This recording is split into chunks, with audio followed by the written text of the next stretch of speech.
Nous allons maintenant tracer des perpendiculaires. On se met en position de traçage, comme on sait si bien le faire maintenant. L'index au centre de la roller tech, les autres doigts sont repliés et ne touchent pas la règle, et le pouce contre le bord de la règle et le support. On trace une première droite, afin de pouvoir ensuite tracer des perpendiculaires. On met le crayon traceur dans un trou de la règle, et on fait rouler la roller tech vers le bas de la feuille. Mince, j'ai cassé ma mine. Ne nous énervons pas. Pour éviter ce genre d'incident, quand on fait un tracé en utilisant un trou de la roller tech, il faut toujours prendre l'habitude de travailler en gardant le crayon traceur bien vertical par rapport au support. En effet, comme la règle est épaisse, dès qu'on incline le crayon, la mine se casse.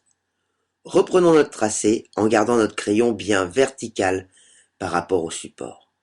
La mine ne cassera pas. Exercez-vous à tracer des perpendiculaires de haut en bas et de bas en haut. Facile, rapide. Pour faire des pointillés, on met le crayon traceur dans un trou de la roller tech et on le fait sauter, comme ceci. Facile. Maintenant que nous savons tracer des parallèles et des perpendiculaires, nous allons tracer un quadrillage dont on pourra régler à volonté la largeur des colonnes et la distance entre les lignes. Je répète, l'index est posé au centre de la roller tech, les autres doigts sont repliés et le pouce s'appuie sur la règle et sur le support. On met la spirale mobile à 0 avec le trait noir dans la rainure. On trace une première droite. On va espacer nos lignes de 2 cm par exemple. On fait donc rouler la roller tech vers le bas et on amène le trait de la graduation 2 dans la rainure. On trace une deuxième droite. Puis, on continue de 2 cm en 2 cm.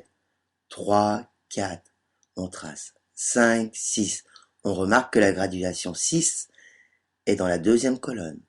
On trace. 7, 8, 9, 10, 11, 12. La graduation 12 est dans la troisième colonne.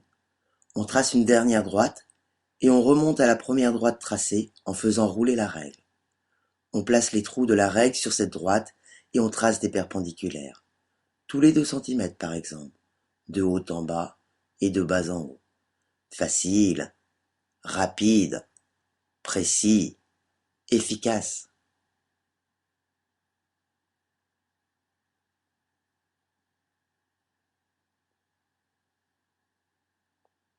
Et voilà le travail.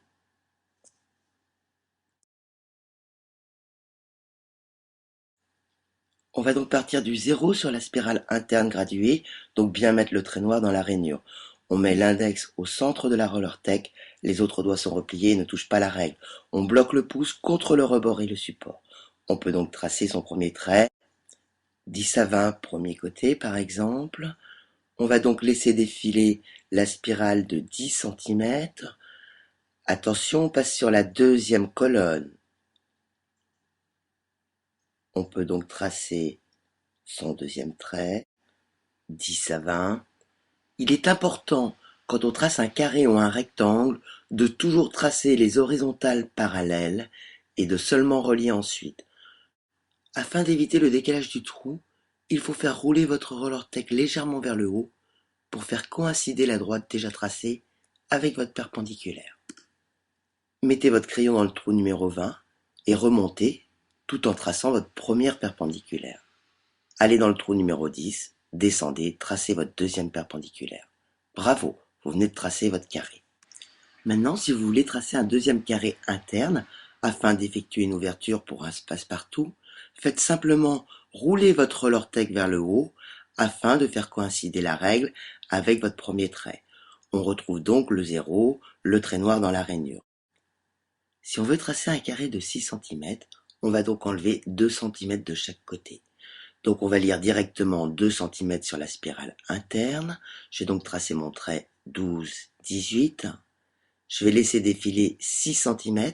Donc on va s'arrêter sur le 8.